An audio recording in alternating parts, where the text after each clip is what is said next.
Oremos. Padre, yo te doy muchas gracias, Señor, por la oportunidad que nos das de escuchar a tu palabra. Yo te agradezco, Señor, el privilegio de permitirnos venir a mitad de semana, a mitad de nuestras actividades, en medio de la lluvia, para atender a tu llamado, Señor. Y te ruego que tu Santo Espíritu, Señor, nos hable el día de hoy conforme a tu deseo para esta iglesia, Capilla Fidelidad. En el nombre de Cristo Jesús oramos. Amén. Entonces, vamos a abrir nuestras Biblias en 1 Corintios, capítulo 1, versículo 18 al 31. Y he titulado este, ah, este estudio, La palabra de la cruz es locura. Yo sé que muchas veces han escuchado este mensaje, han escuchado esta frase, ¿sí? Pero hoy estaremos viendo qué quiso decir Pablo, a quién le estaba hablando. Sin duda podríamos decir a la gente que estaba en Corinto, perdón. Pero ¿quién era esa gente? Bueno, para que entendamos un poco, la gente que estaba allí era personas de diferentes estratos, más pobres que gente realmente con dinero. Habían esclavos, habían soldados romanos retirados. No solo esto, hablando de la creencia, había mucha gente que creía en diversas cosas. Y será parte importante de este estudio. Y entenderemos varias cosas. La primera, ¿por qué la palabra de Dios es locura? ¿Y por qué la palabra de la cruz es locura? Número dos, ¿por qué al mundo le parece locura? Número tres, ¿cómo nosotros somos las personas que Dios ha elegido para compartir este mensaje? Y esa es ahora nuestra identidad. Número cuatro, que el mundo a nosotros nos ha hecho un lado, nos ha menospreciado, pero en el Señor tenemos un valor bastante alto. Pero el propósito principal de este estudio es animarnos a nosotros como iglesia a predicar la palabra de Dios. ¿Y por qué digo esto? Porque esta semana, cuando se me dijo que iba a enseñar, le estaba pidiendo al Señor que me confirmara si este iba a ser el texto, porque hace un tiempo ya lo tenía visto, pero le preguntaba al Señor, ¿es ese el texto? Y en mi devocional estaba leyendo Jueces y llegué al capítulo 2, versículo 10, y dice que se levantó una generación que no conocía a Jehová. Y yo me quedé helado cuando leí eso. No podía creer cómo la cultura judía, que todo lo transmitían, todo lo hablaban, contaban sus historias, realmente se pudiera levantar una generación que no conociera a Jehová. Y el Señor habló y me dijo, los cristianos, ustedes los cristianos, saben que tienen que compartir la palabra, pero muchas veces no compartimos la palabra de Dios.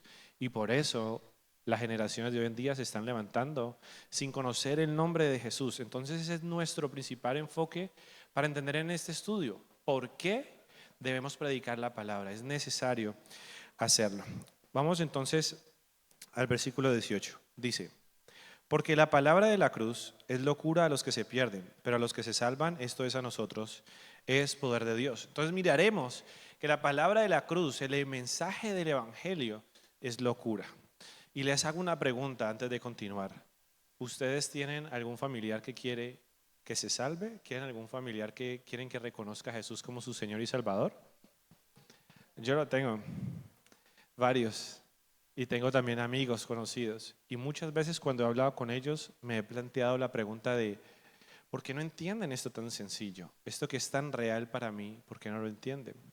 Porque para ellos simplemente es locura. Para ellos se ha vuelto una necedad y entenderemos por qué. Pablo comienza este texto diciendo, ¿por qué? Y está uniendo el argumento que está sucediendo. Y esto es algo que trajo paz a mi corazón. Si vamos a los versículos anteriores a 1 Corintios capítulo 1, verso 13, nos encontramos con que Pablo le está diciendo a la iglesia, ¿acaso yo morí por ustedes? ¿Acaso la iglesia de Cristo está entonces dividida? Miren lo que dice, acá o fuisteis bautizados en el nombre de Pablo. Pues lo que estaba pasando es que la iglesia estaba teniendo esta disputa. Ustedes son de este, ustedes son de aquello. Pero realmente la iglesia de Cristo solo le pertenece a Cristo. Y hay algo que los no creyentes nos suelen decir. Ustedes los cristianos están muy divididos. Y no es cierto. Nosotros los creyentes no estamos divididos. Los demás son sectas. Son personas que usan el nombre de Cristo para apoderarse de esto, pero no es cierto. ¿Cómo entonces identificamos que es una secta? Porque están usando y poniendo un nombre diferente al de Cristo en el centro. ¿Me explico? ¿Qué decían ellos? ¿Que eran de Cristo o que eran de Pablo? ¿O que eran de Apolos? ¿Ah? De todo. O sea que no estaban dándole la honra a Dios, ¿verdad? y estaban fácilmente encaminándose a hacer una secta. Si se hubieran seguido ahí, de pronto aparecería más adelante alguien que dijera, yo tuve una revelación, un ángel me dijo. ¿Y qué peligroso puede ser eso?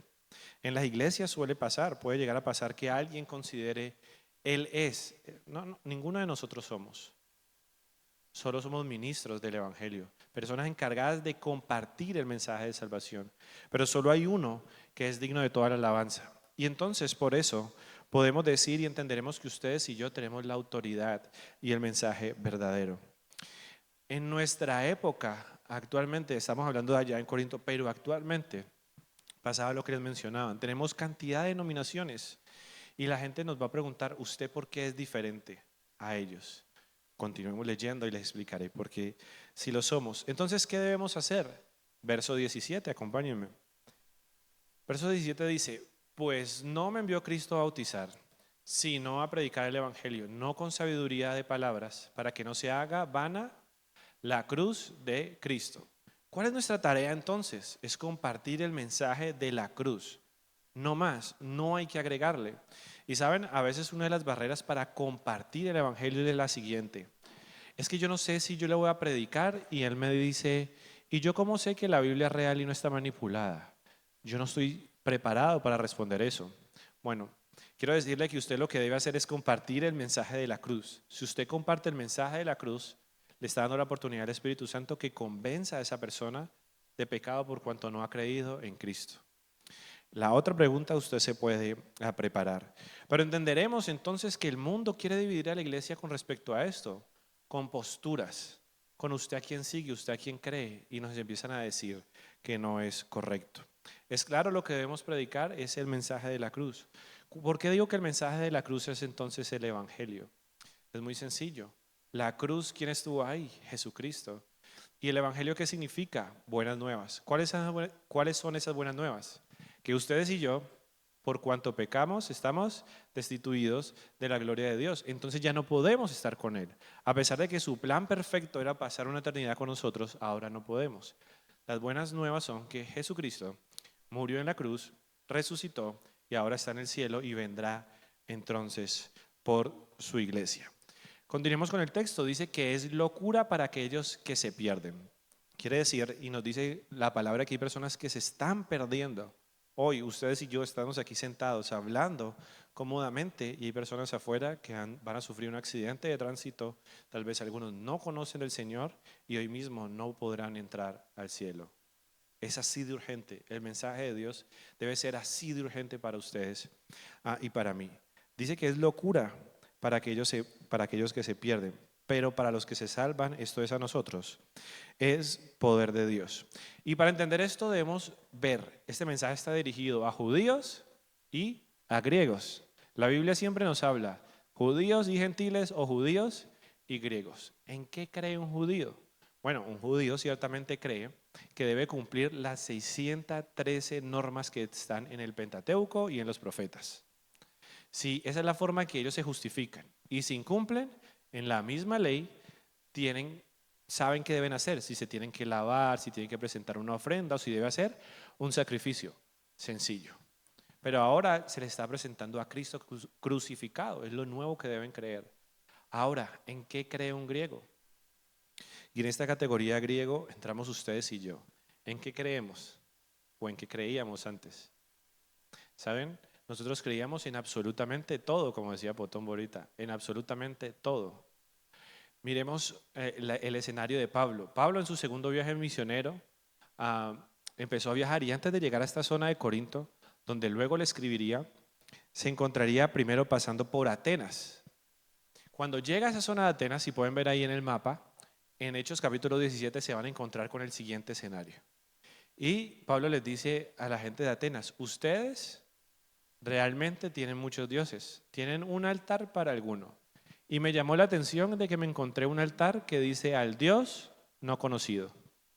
Esta gente estaba tan propensa a adorar lo que fuera que habían hecho un altar para el Dios no conocido. Por si en algún momento el Dios real se presentara y ellos no sabían cómo se llamaba, le podrían decir, vea, ahí está el altar, yo sí lo adoré. No sabía cómo se llamaba, pero ahí estaba puesto su muñequito. Tremendo, ¿ah? Y eso es simplemente la justificación humana. Y esto es lo que Pablo se encontró en Atenas, es lo que Pablo se iba a encontrar en Corinto. Fuera de el daño social que había, prostitución, mucho degenero que había en el lugar. Pero se está encontrando con estas personas y el mensaje puro y sencillo que les está diciendo a ellos es: crea en Jesús, que Él murió por ti, resucitó por ti y ha traído en salvación. Que Jesús, estando, caminando con nosotros, dijo: el que cree en mí no se perderá, tendrá vida eterna. Si usted cree en Jesús, ha pasado de muerte a vida. Y entonces encuentras a toda esta gente que tiene religiones, diferentes creencias. Te encuentras a los judíos que solo creen en un solo Dios, tienen una forma de adorar, y todo esto lo está cambiando. Pero miren cómo termina ese versículo 18. Dice que esto para nosotros es poder de Dios. Dios ha determinado que este mensaje que yo le acabo de leer sea poder. Y la palabra que está puesta ahí para poder es la palabra que Jesús le dijo a sus discípulos en Hechos 1:8. Y recibiráis poder, dice, cuando haya venido sobre vosotros el Espíritu Santo. Esa palabra es dunamis. Y esa palabra traduce como efectividad, como capacidad y también como potestad. Eficacia, fuerza y potestad. Tenemos la eficacia de la palabra de Dios para hablarle a las personas sobre este mensaje. La fuerza de Dios para hablarle. Y la autoridad. Por eso ustedes y yo nos podemos parar frente a cualquier persona y decirle: el mensaje de la cruz es la verdad absoluta. Es un término que al no creyente es como si le jalaran los pelos. Nadie puede tener la verdad absoluta, creen ellos. Al menos no en este tiempo, pero ustedes y yo hemos recibido tal potestad, somos beneficiados. En nuestra época nos vamos a encontrar entonces con personas así como Pablo lo hizo. ¿Qué debemos hacer en esos casos entonces, mis hermanos? Predicar el mensaje sencillo del Evangelio. Ahorita entenderemos que la sabiduría del mundo, todo esto que ellos presentan, todo esto que ellos muestran como argumentos para destrozar tu fe, en ocasiones nos terminamos viendo envueltos en discusiones vanas, ¿no? Pero no, yo te estoy diciendo y mira que te estoy mostrando. Hay momentos en que es necesario uno parar de hablar con ese tipo de personas. Pero para que tengamos paz en nuestro corazón, es si presentamos el mensaje de salvación, el mensaje de la cruz, ya podemos terminar el mensaje. ¿Por qué? Porque le hemos dado paso al Espíritu Santo a que convenza a esa persona de pecado por cuanto no ha creído en Jesús. Es lo que debemos hacer. Y aquí yo quiero hacerles una pregunta. ¿Cuándo fue la última vez en que le explicaste el Evangelio a alguien? ¿Cuándo fue la última vez? ¿Cuánto tiempo ha pasado que le mostraste el mensaje de la cruz a una persona? Porque el mensaje del Señor para hoy está basado en esto, la importancia de compartir su mensaje. Pareciera, no quisiera que viviéramos lo que pasó en Jueces, que haya una generación en Jamundí que está creciendo sin conocer al Dios verdadero, que está yendo a trabajar, que está yendo a sus colegios, que está yendo a sus universidades, sin entender que Jesús existe, sin entender que debemos honrar a Dios. Y esa es nuestra parte. Versículos 19 al 21. Vamos a ver que predicamos la locura para salvación. Dice: pues está escrito, destruiré la sabiduría de los sabios y desecharé el entendimiento de los entendidos. ¿Dónde está el sabio? ¿Dónde está el escriba? ¿Dónde está el disputador de este siglo? ¿No ha enloquecido Dios la sabiduría de este mundo? Es lo que está diciendo Pablo. Y saben, en ese verso 19, Pablo se está refiriendo al texto de Isaías. Isaías capítulo 29, verso 13 y 14 pasó algo similar. Si me acompañan ahí a sus Biblias. Isaías 29, 13 nos dice lo siguiente. Dice pues el Señor: porque este pueblo se acerca a mí con su boca y con sus labios me honra, pero su corazón está lejos de mí y su temor de mí no es más que un mandamiento de hombres que le ha sido enseñado. Verso 14. Por tanto, he aquí que nuevamente excitaré yo la admiración de este pueblo con un prodigio grande y espantoso, porque perecerá la sabiduría de sus sabios y se desvanecerá la inteligencia de sus entendidos. ¿Recuerdan el dilema o el problema que presentaba Isaías? Isaías, el profeta enviado por Dios, y ellos escuchaban muchos otros profetas de dioses totalmente ajenos. ¿Y qué dijo Dios? Voy a desechar la inteligencia de ellos, voy a desechar la sabiduría de ellos, para que ustedes entiendan que en eso no hay salvación, que en eso en realidad no pueden encontrar su sustento. Y es por eso que el mundo hoy tiene tantas creencias, como veíamos acerca de los griegos. Dios se ha encargado, a Él le plació entonces desechar la sabiduría del mundo. ¿Han encontrado ustedes personas que creen que pueden llegar a Dios a través del conocimiento? O peor aún, ¿han encontrado ustedes personas que dicen, es que usted cree en Dios porque usted no es tan inteligente? Si usted hubiera estudiado lo que yo estudié, usted se daría cuenta que eso es una farsa. Tremendo. Y son personas inteligentes, nada les va a quitar la inteligencia, ni los títulos que tienen, ni lo que conocen. Pero veremos que lo que pudieron haber conocido en lo natural acerca de Dios, lo desecharon y Dios los entregó a esas mentes reprobadas. En el verso 20, Pablo pregunta, ¿dónde está el sabio? ¿Dónde está el escriba? ¿Dónde está el disputador de este siglo? Y es que en la época tenían personas, recuerden que en este momento donde está Pablo está el imperio ¿qué? El imperio romano, pero antes estuvo el griego, grandes pensadores, filósofos increíbles, ¿cierto? Entonces venía toda esta corriente y había personas que eran buscadas por su sabiduría. Y eso ustedes y yo lo hacemos hoy en día. Porque permítame decirles lo siguiente, si usted se encuentra con una dolencia, tenemos a Jindri de aquí que es médico y yo que terminé el bachillerato, ¿a quién va a pedirle usted que le recete? A Jindri, no le dé pena, diga, Jindri, van a usted buscar por una opinión médica. Ustedes no sería sensato. Y es el pensamiento que se nos ha inculcado y ellos lo hacían igual. Cuando querían saber de algo, iban ante el sabio a que les dijera. ¿A quién más buscaban? Al escriba. ¿Qué hacía el escriba? Preservar el conocimiento a través de escritos. Tenemos hoy en día ¿qué? A maestros en las universidades. Y tenemos a los disputadores del siglo, a los filósofos. ¿Tenemos filósofos hoy en día o se acabaron? Por montones, ¿verdad? Y no solo el titulado filósofo, sino el que le gusta hablar y ser llamado la atención cuando habla o cuando está dando un mensaje. Y saben, es algo muy particular. Yo tengo un conocido en mi familia y cuando habla más lento y llama y capta la atención. Esos son los disputadores del siglo. Entonces tú te sientas a hablarle de la verdad, del mensaje de la cruz, que es tan sencillo, y empieza, es que, y uno dice, ay, aquí fue. Hace poquito, ¿se acuerdan los jóvenes de Jucum que vinieron? Pasaron un señor que pasa por aquí todas las mañanas, que vende arepas. Y ellos le compraron un paquetico de arepas. Dijeron, este es el enganche. Enganchados quedaron ellos. Como 40 minutos y ese señor dijo, Cristo es una farsa, Cristo esto y lo otro, y una cantidad de filosofías y decía, la Biblia no puede ser real porque fue escrita por hombres. En cambio a mí otro hombre me enseñó, y uno es como, si lo enseña un hombre es mentira, pero te enseñó un hombre.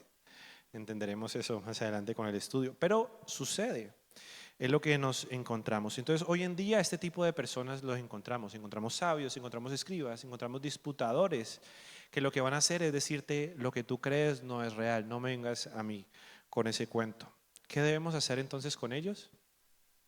Compartirles el mensaje de la cruz, el mensaje sencillo. Porque recuerden, al igual que Pablo entendió con los corintios que él no trae salvación, que él no aporta la salvación, que él no da crecimiento, nosotros debemos entender que nosotros no lo hacemos. Y a mí me ha pasado, y sé que a ustedes de pronto les ha pasado, que a veces tenemos un familiar y uno dice, he estado orando por esa persona X cantidad de años, y a veces uno se siente, ¿cuándo va a creer?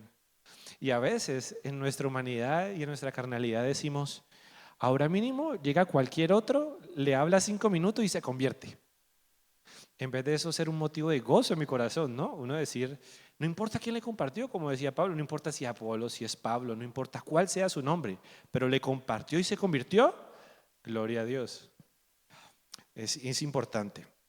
Dios entonces ha desechado, ha enloquecido, dice, pero esa palabra enloquecer, cuando dice que la ha desechado y que la ha enloquecido, la ha vuelto entonces necedad. Quiero decirles un tip práctico para encontrar una persona necia. La persona se enfrasca en la razón. Cuando usted habla con una persona así, siempre va a apelar a la razón. Y veremos que la Biblia lo dice más adelante. Los judíos piden señales, pero los griegos buscan sabiduría. Todo lo quieren a través de la razón. Y por eso es que coloquialmente usted y yo decimos de las personas cuando entran a cierta edad que se ha vuelto ¿qué? Necio y terco. Como una. Eso sí se lo sabe, ¿no? El refrán sí se lo sabe. Pero esa terquedad ¿de qué viene? De una necedad apelada a querer tener la razón, proteger la razón. ¿Sí? Y entonces, esa necedad, no sé si usted ha escuchado lo siguiente. No importa en qué yo crea, su mensaje está muy bonito, pero yo estoy bien con Dios. ¿Han escuchado eso? ¿Han escuchado la frase, todos los caminos llevan a Roma? Y esta que es más absurda. Nadie me puede decir que estoy equivocado, pero yo sí te puedo decir a ti que tu mensaje está equivocado. Wow. Estamos frente a una persona que Dios ha desechado su sabiduría. Entonces ya sabemos que esto proviene de Dios. Porque en algún tiempo yo me decía, ¿por qué no puede entender el mensaje de Dios? Que somos salvos por Cristo Jesús. Para mí es sencillo. Pero ¿saben qué continúa diciendo Pablo en esta primera carta, en el capítulo 2, verso 14? Acompáñenme ahí. Primera de Corintios, capítulo 2, verso 14.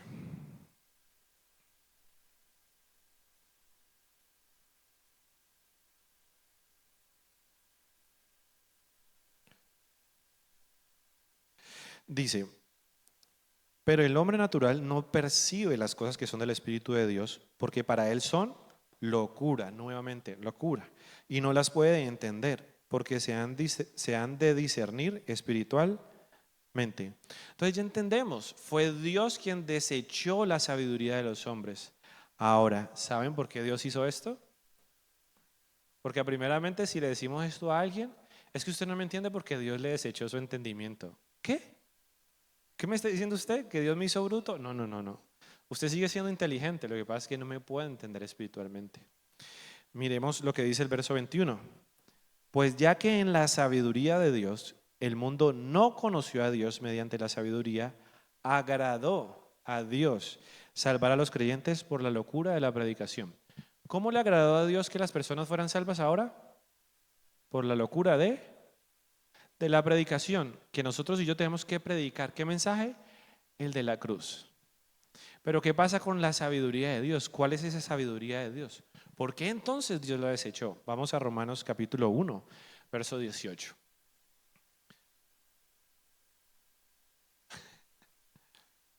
Tranquila, Sarita, si no está ahí es porque no lo puse. Ah, sí lo puse, ok. Dice, porque la ira de Dios se revela desde el cielo contra toda impiedad e injusticia, de los hombres que detienen con injusticia la verdad. Verso 19. Porque lo que de Dios se conoce les es manifiesto, pues Dios se los manifestó. Porque las cosas invisibles de Él, su eterno poder y deidad, se hacen claramente visibles desde la creación del mundo, siendo entendidas por medio de las cosas hechas, de modo que no tienen excusa. Verso 21.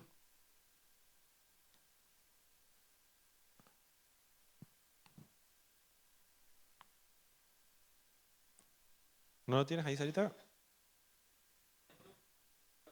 Ok, gracias.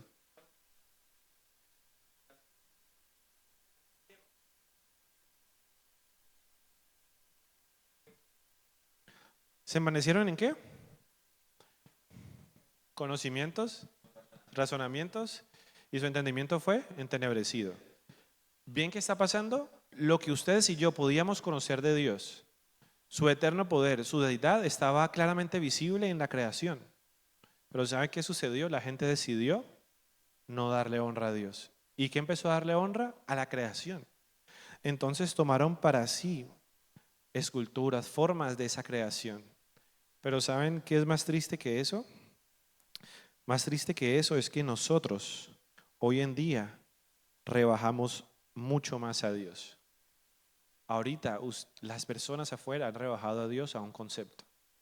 Pregúntele a una persona, ¿usted cree en Dios? Por supuesto. ¿En cuál Dios cree? En el único. ¿Y cuál es ese? Dios es amor. Dios es amor, entonces Dios no juzga a nadie. Pero usted entiende que está separado y que puede ir al infierno.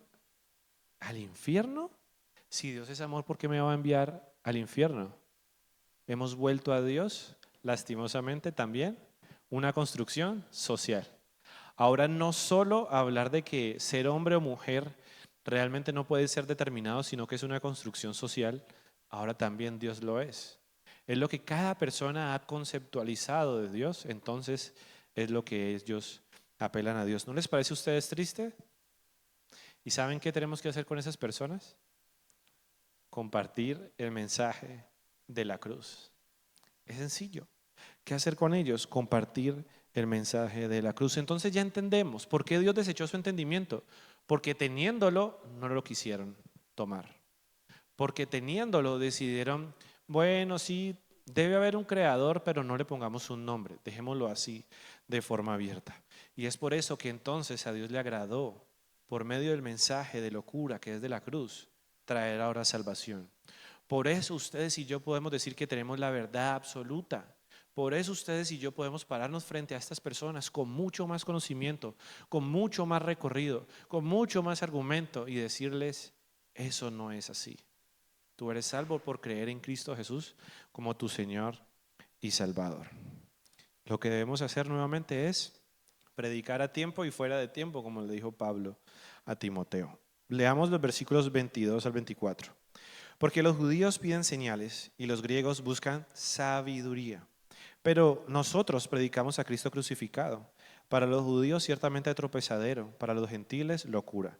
Mas para los llamados, así judíos como griegos, Cristo poder de Dios y sabiduría de Dios. Nuevamente, ¿a quién está escrito? Aquí tenemos los dos grupos, judío y el griego. ¿Qué quiere el judío? Señales. ¿Qué hicieron todo el tiempo con Jesús?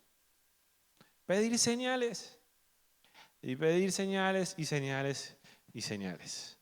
¿Qué hace un monoteísta cuando no cree en Jesús? Tiene una deidad. Hablemos de los testigos de Jehová. ¿Qué van a decir? Demuéstreme que Jesús es verdad, ¿cierto? Demuéstreme. Demuéstreme en la Biblia que Jesús es verdad. Demuéstreme en las Escrituras. Demuéstreme. Ellos necesitan una señal de que es verdad.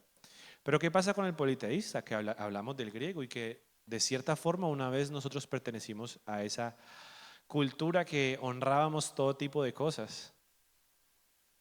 Dígame, compruébeme, ya no es demuéstreme, no es compruébeme. ¿Cómo lo que usted me está diciendo es cierto? Y quiero usar otro término, además de politeísta, que creen muchos, quiero usar el término deísta. ¿Saben? El deísta es alguien que dice, tiene que haber un creador. Es evidente. Todo esto lo tuvo que haber hecho alguien, un diseñador. Ah, tenés razón, y se llama Jesús. No creo que sea Jesús, pero hay alguien. Y las reglas para el deísta son muy sencillas. Existe un creador, un diseñador, pero este no está establecido ni encuadernado en alguna regla. Nuevamente, la persona está haciendo una construcción social de lo que es Dios. Tremendo. Pero ¿qué dice Dios que es el mensaje de la cruz? Dice que para ellos es tropiezo, para los judíos, para los gentiles es locura, pero para nosotros es poder de Dios y sabiduría. Ya hablamos del poder de Dios, de esa palabra dunamis. Tener este mensaje del Evangelio es poder, es eficaz. Ahora nos hace a ti y a mí sabios. Pero ¿sabe cómo nos ve el mundo? Como decía al principio. Si usted hubiera estudiado como yo, no le hubieran lavado el cerebro. No estaría por allá reuniéndose, no estaría yendo a que le quiten la plata, porque es lo que también dicen, ¿no? Es lo que suelen decir, es lo que dicen. Pero ¿qué encontramos en eso? Total necedad. Ellos necesitan un Dios fuerte y poderoso. Y es que tiene sentido. Pregúntale a un griego, ¿saben ustedes cómo eran la mitología de estos griegos? ¿Cómo eran sus dioses? Eran dioses poderosos, hasta déspotas con la humanidad. De vez en cuando bajaban y tenían algo bueno con la humanidad. Y el resto del mundo estaba así en pánico por buscar el favor de ellos. Y ahora Pablo está predicando que el Dios verdadero que puede salvar fue el hombre que vino a la tierra y lo crucificaron? Ellos se van a reír de esto. Porque es que en nuestra época la cruz es algo chévere. La cruz es algo digno de tatuarse, la cruz es algo digno de poner en una pulsera, en un collar, ponerlo en un sticker en el carro. Pero para la época, la cruz era como los romanos llevaban a un malhechor a ser castigado, a ser crucificado. Y usted me está presentando esto como la solución, como el verdadero Dios, porque son necios. No pueden ver cómo fue realmente. ¿Qué nos dice Filipenses 2? Filipenses nos dice que Dios no escatimó siendo igual a Dios y que se despojó de toda su gloria. ¿Tenía necesidad? Él decidió hacerlo y vino a morar en medio de nosotros y nos dio ejemplo. ¿Ejemplo de qué? De obediencia. Y fue obediente a Dios en, ¿qué? En todo, hasta muerte y muerte de cruz. ¿Y qué dice Pedro entonces en su discurso en Hechos 2 con respecto a Jesús y su muerte? Que la muerte no lo pudo retener. No lo podía tener ahí, no lo podía sujetar, le dice a los judíos. Es eso lo que el griego no ve y lo que el griego entonces no entiende. Pero ustedes y yo debemos encontrar que hemos sido encomendados por Dios con autoridad, con poder y con sabiduría. No nos preocupemos qué vamos a decir cuando prediquemos. El mensaje inicial es la cruz. Pero si nos salen estos disputadores del siglo que se quieren pasar de listos, recuerden que el Espíritu Santo nos recordará las cosas que Jesús ha hablado, dice la palabra en Juan capítulo 16. ¿Cómo nos ve a nosotros entonces el mundo? ¿Por qué sigue teniendo menos sentido esto? Y no solo nosotros, sino que los corintios. ¿Recuerdan que les dije que la gente que habitaba en Corinto, mucha de ellas era esclava? De hecho, se cree, y ustedes pueden buscar, que dos terceras partes eran esclavos. Volvemos al mismo ejemplo. ¿A quién va a buscar ustedes para que le haga una receta médica? ¿Al bachiller o al médico? ¿A quién le iban a creer en la época de cuál era el verdadero Dios? ¿Los que sabían de filosofía? ¿Los que habían mantenido las escrituras? ¿O los esclavos? ¿A quién le iban a creer? A los filósofos, a los que mantenían el conocimiento. Verso 25 dice: porque lo insensato de Dios es más sabio que los hombres, y lo débil de Dios es más fuerte que los hombres. Pues mirad, hermanos, vuestra vocación, que no sois muchos sabios según la carne, ni muchos poderosos, ni muchos nobles, sino que lo necio del mundo escogió Dios para avergonzar a los sabios, y lo débil del mundo escogió Dios para avergonzar a lo fuerte. Y lo vil del mundo y lo menospreciado escogió Dios, y lo que no es, para deshacer lo que es, a fin de que nadie se jacte en su presencia. ¿Sí? Eso es lo que he elegido, personas que nos confundimos con la Che, para hablar de su mensaje. Es así, es espectacular. Pero quiero aclarar algo. El verso 25 dice que lo insensato de Dios y lo débil de Dios. No es que Dios tenga algo de insensato o algo de débil. Si seguimos leyendo nos damos cuenta que eso insensato y eso débil fue lo que Dios ha apartado. Muy seguramente si yo salgo con mi bachillerato y me presento a una empresa, digo, vengo por el puesto de CEO de la compañía, me van a decir, nosotros lo llamamos. No nos llames. Eso va a pasar. He sido, ¿qué? Menospreciado. Y tiene sentido. Sería irresponsable si me dejaran dirigir a una compañía. Pero así valora el mundo las cosas, conforme a tu capacidad, conforme a lo que tú puedas demostrar y hacer. Pero no es así con el Señor. En el Antiguo Testamento vemos lo mismo. Dios le dice que el pueblo escogió el pueblo más chiquito. El más chiquito escogió a Dios. Y ahorita nosotros, aquello que el mundo ha desechado. Y le hace la pregunta a la gente que está en Corinto, le dice, ustedes según la carne, ¿qué son?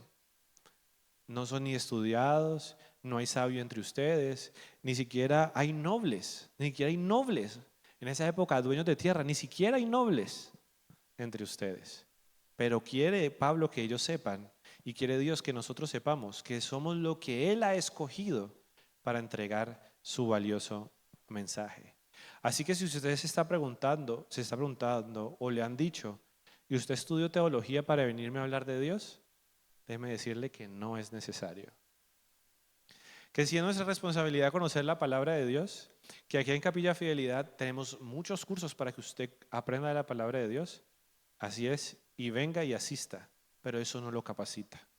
El seminario de Global, que es el más largo que tenemos actualmente de corrido, comenzamos diciéndole a la persona, no se preocupe por la nota, no se preocupe la calificación, no se estrese por el examen, usted ya es salvo. Lo que usted conoce es por su lectura bíblica. El seminario no te va a hacer más cristiano, no te va a hacer más sabio. La sabiduría no la entrega entonces Dios. Para el mundo nosotros somos tomados como débiles. ¿Quién en una entrevista de trabajo se presenta? Bueno, cuénteme algo de usted. Yo soy cristiano y Dios honra mi vida, por eso sé que me va a ir bien en el trabajo. Pero debería, amén, pero debería ser. Debería ser. Dios, yo todos los días antes de salir pido que Dios bendiga mi día.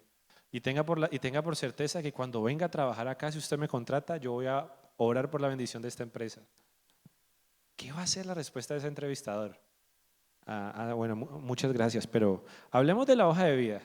Tal vez de pronto se encuentran con un creyente y va sumando puntos, ¿no? Pero el mundo nos ha apartado como esto, nos ha apartado como personas débiles. De hecho, podemos ser estudiados, podemos ser letrados, podemos tener títulos, pero algunas personas, cuando ustedes les hablen de su convicción de fe, van a decir, no es tan inteligente como pensaba, ¿verdad? Somos menospreciados por el mundo, pero no es así por el Señor. Debemos recordar que el Señor nos ha elegido entonces a nosotros para ser propicios para entregar este mensaje. ¿Saben cuál es el precio que usted tiene? Y me quiero centrar en esta palabra, menospreciado. Para el mundo, usted y yo, y no sé qué estamos viviendo actualmente, en nuestros trabajos, universidades, familia. Para el mundo, nosotros hemos sido tenidos en poco, no dignos. Pero el Señor tenemos un precio muy alto. Un precio que no podría expresar cuantitativamente.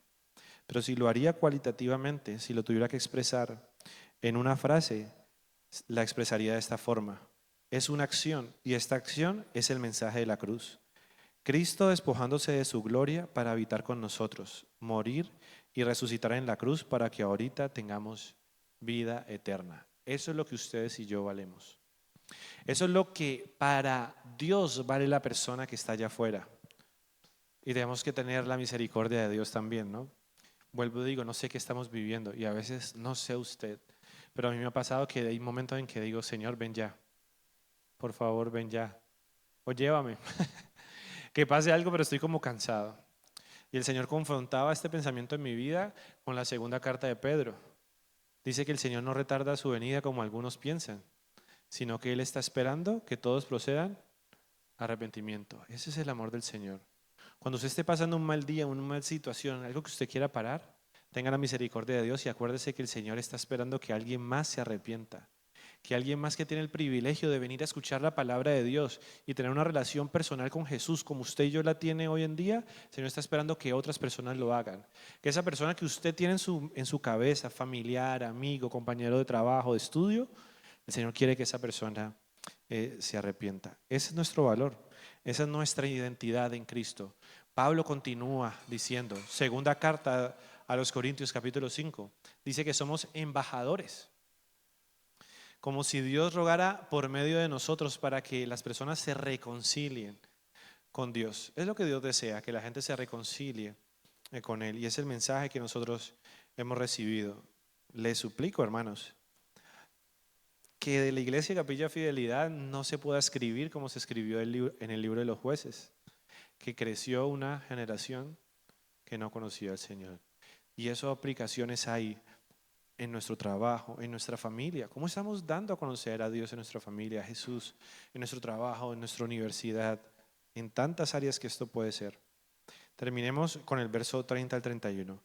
Mas por Él estáis vosotros en Cristo Jesús, el cual nos ha sido hecho por Dios sabiduría, justificación, santificación y redención, para que como está escrito, el que se gloría, gloríese en el Señor. Miren este argumento de Pablo tan hermoso. Pablo viene explicándole a la iglesia que la división que está sucediendo por creerse de alguien es absurda, que carece de sentido, que solo Jesús murió por ellos, que solo Jesús se levantó de los muertos por ellos, de la salvación es por Jesús.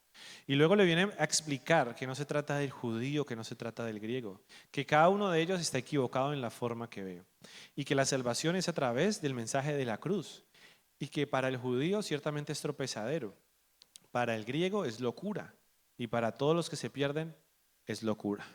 Pero que además de esto, estos esclavos, estos romanos retirados, estas personas que están aceptando a Jesús, que no son los poderosos, que no son los entendidos, que no son los disputadores del siglo, son los encargados y los elegidos. ¿Por qué? Porque le agradó a Dios salvar al mundo por medio de la predicación de este mensaje de locura.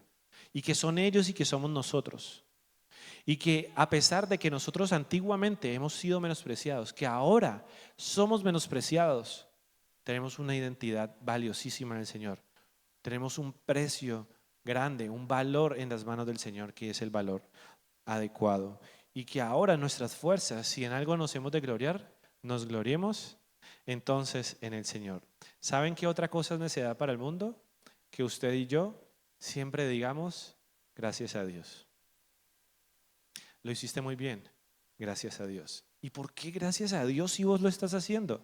Porque ya entendimos esto, que si me he de gloriar, me he de gloriar en el Señor. Porque en el Señor hemos sido puestos como poder de Dios, hemos sido puestos como sabiduría de Dios, cuando el mundo lo único que ha hecho es valorarnos por lo que podemos hacer y muchas veces nos encontramos menospreciados. Ahora, usted y yo puede decir que en Cristo somos sabios. Usted y yo podemos decir que en Cristo hemos sido justificados. Usted y yo podemos decir que en Cristo hemos sido santificados. Que cuando Dios te mira a ti, te ve libre de pecado. Y podemos decir que por la sangre de Cristo hemos sido redimidos. Y para que entendamos este concepto de redención, tú no te puedes redimir a ti mismo. En la época para el judío y en este tema de esclavitud, si por ejemplo yo le debía a Leonardo una cantidad de dinero y no podía pagarle, yo le decía, te voy a pagar con trabajo, soy tu esclavo. Pero cuando terminara de pagarle a Leonardo lo que le debo, yo no podía decir, listo, Leo, me redimí. No, yo pagué mi deuda, pagué lo que era justo. Pero si Gabriela, si Potombo, si alguno de ustedes viene y le dice, mira Leonardo, esta es la plata por Sebastián, déjalo libre, ustedes me han redimido. Y ese fue el costo que Jesús pagó por sangre para que ustedes y yo tuviéramos tal redención. ¿Qué es el mensaje de la Biblia? ¿Quieren hablar de sabiduría? ¿Quieren hablar de inteligencia? 66 libros escritos a lo largo de toda la historia, más de 40 autores hablando de un solo tema, la redención. La redención, de que en un momento ustedes y yo teníamos relación perfecta con Dios. Él se paseaba alrededor de nosotros. Relación perfecta con el hombre, Adán y Eva, no había vergüenza entre ellos. Pero hoy tenemos peleas con Dios y tenemos peleas con todo el mundo aquí. Pasa. Pero Dios nos redimió entonces a nosotros. Nuestra fuerza proviene del Señor. No olvidemos la responsabilidad entonces que tenemos ante el Señor. Padre, te damos muchas gracias, Señor, por la oportunidad que nos das de tener tu palabra, Señor. Te doy gracias, Señor, porque nos has hecho sabiduría y poder tuyo, Padre. Te doy gracias por entregarnos este entendimiento y te pido perdón por aquellas veces que no hemos obrado con esta responsabilidad, Señor. Te quiero pedir, Padre, perdón porque a veces tu cuerpo, Señor, tu iglesia ha tomado forma de secta y se ha apartado del verdadero nombre y han usado tu palabra para pedir dinero, para volver la noche de milagros, para volver la noche de profecías y hablar aquello que no es tu palabra. Y han dividido tu cuerpo, Señor. Yo te ruego, Señor, que tu Santo Espíritu los corrija de ese camino perverso, Señor. Y oramos hoy, Padre, tú conoces por nombre, conoces la situación de cada uno de nuestros familiares, amigos, compañeros, que aún no te han reconocido como Señor y Salvador, pero que sabes que estamos orando por ellos. Te pedimos, Padre, que los convenzas de pecado por cuanto no han creído en ti, sea por palabra de nosotros a través de tu mensaje de la cruz, o sea por alguien más que le comparta, Señor. Pero rogamos tu misericordia para que ellos puedan encontrarte y tener una relación contigo, Señor. Te doy gracias y te pido que nos lleves con bien a casa. En el nombre de Cristo Jesús oramos. Amén.